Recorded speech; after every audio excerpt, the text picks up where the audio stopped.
اعوذ باللہ من الشیطان الرجیم بسم اللہ الرحمن الرحیم وجاء اخوة یوسف فدخلوا علیہ فعرفهم وهم له منکرون۔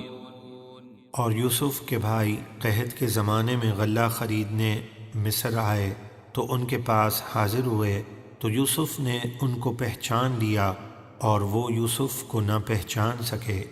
وَلَمَّا جَهَّزَهُم بِجَهَازِهِمْ قَالَ ائْتُونِي بِأَخٍ لَكُم مِّنْ أَبِيكُمْ أَلَا تَرَوْنَ أَنِّي أُوفِي الْكَيْلَ وَأَنَا خَيْرُ الْمُنزِلِينَ۔ اور جب یوسف نے اپنے بھائیوں کا سامان یعنی غلہ وغیرہ مہیا کر دیا تو ان سے فرمایا، تم اپنے ستیلے بھائی بنیامین کو میرے پاس لے آؤ، کیا تم نہیں دیکھتے کہ میں پیمانہ بھر بھر کے غلہ دیتا ہوں؟ اگر اسے لاؤ گے تو اس کا حصہ بھی دوں گا، اور میں بہترین مہمان نواز ہوں۔ فَإِن لَّمْ تَأْتُونِي بِهِ فَلَا كَيْلَ لَكُمْ عِندِي وَلَا تَقْرَبُونِ۔ تو اگر تم اسے میرے پاس لے کر نہ آئے تو تمہارے لیے میرے پاس کوئی غلہ نہ ہوگا اور تم میرے پاس نہ آنا۔ قالوا سنراود عنه أباه وإنا لفاعلون۔ انہوں نے کہا ہم اس کے والد سے اس کے بھیجنے کی خواہش کریں گے اور بے شک ہم ضرور ایسا کریں گے۔ وقال لفتيانه اجعلوا بضاعتهم في رحالهم لعلهم يعرفونها إذا انقلبوا إلى أهلهم لعلهم يرجعون۔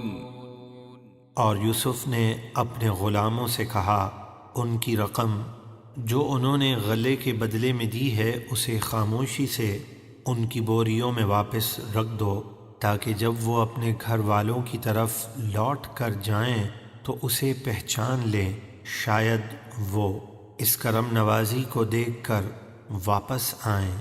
فلما رجعوا إلى أبيهم قالوا يا أبانا منع منا الكيل فأرسل معنا أخانا نكتل وإنا له لحافظون۔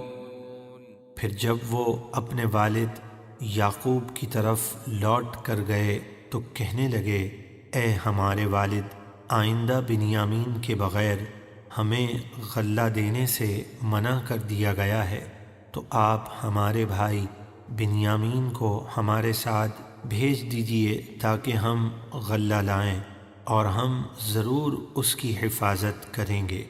قال هل آمنكم عليه إلا كما أمنتكم على أخيه من قبل فالله خير حافظا وهو أرحم الراحمين۔ یعقوب نے فرمایا، کیا میں اس کے بارے میں تم پر ویسے ہی اعتبار کر لوں جیسا پہلے اس کے بھائی یوسف کے بارے میں تم پر اعتبار کیا تھا؟ تو اللہ سب سے بہتر نگہبان ہے اور وہ ہر مہربان سے بڑھ کر مہربان ہے۔ ولما فتحوا متاعهم وجدوا بضاعتهم ردت إليهم قالوا يا أبانا ما نبغي هذه بضاعتنا ردت إلينا ونمير أهلنا ونحفظ أخانا ونزداد كيل بعير ذلك كيل يسير۔ اور جب انہوں نے اپنا سامان کھولا تو دیکھا کہ ان کی رقم ان کو واپس کر دی گئی ہے، وہ کہنے لگے، اے ہمارے والد، اب ہمیں اور کیا چاہیے؟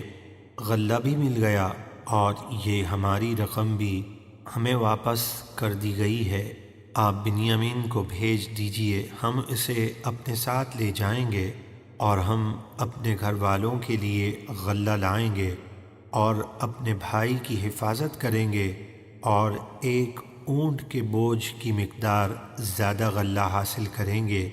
یہ دینا تو بادشاہ کے لیے بہت آسان ہے۔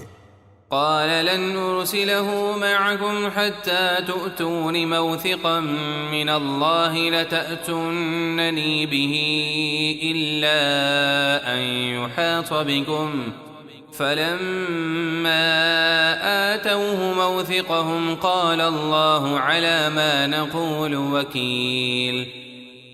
یعقوب نے فرمایا میں اسے ہرگز تمہارے ساتھ نہ بھیجوں گا جب تک تم اللہ کا نام لے کر مجھ سے پختہ وعدہ نہ کرو کہ تم ضرور اسے میرے پاس واپس لاؤ گے، مگر یہ کہ تم کسی مصیبت میں گھر جاؤ اور اس کو لانا تمہاری طاقت سے باہر ہو جائے۔ پھر جب انہوں نے یعقوب سے پختہ وعدہ کر لیا تو یعقوب نے فرمایا جو کچھ ہم کہہ رہے ہیں اللہ اس پر نگہبان و گواہ ہے۔ وقال يا بني لا تدخلوا من باب واحد وادخلوا من أبواب متفرقة وما أغني عنكم من الله من شيء إن الحكم إلا لله عليه توكلت وعليه فليتوكل المتوكلون۔ اور یعقوب نے فرمایا اے میرے بیٹو، مصر میں ایک دروازے سے داخل نہ ہونا اور مختلف دروازوں سے داخل ہونا تاکہ نظر بد سے محفوظ رہو، اور میں تمہیں اللہ کی تقدیر سے نہیں بچا سکتا، یعنی جو مقدر میں ہے وہ ہو کر رہے گا، حکم تو اللہ ہی کا چلتا ہے، میں نے اسی پر بھروسہ کیا اور بھروسہ کرنے والوں کو اسی پر بھروسہ کرنا چاہیے۔ ولما دخلوا من حيث أمرهم أبوهم ما كان يغني عنهم من الله من شيء إلا حاجة في نفس يعقوب قضاها وإنه لذو علم لما علمناه ولكن أكثر الناس لا يعلمون۔ اور جب وہ مصر میں مختلف دروازوں سے داخل ہوئے جہاں سے ان کے والد نے انہیں حکم دیا تھا، وہ انہیں اللہ کی تقدیر سے کچھ نہ بچا سکتا تھا۔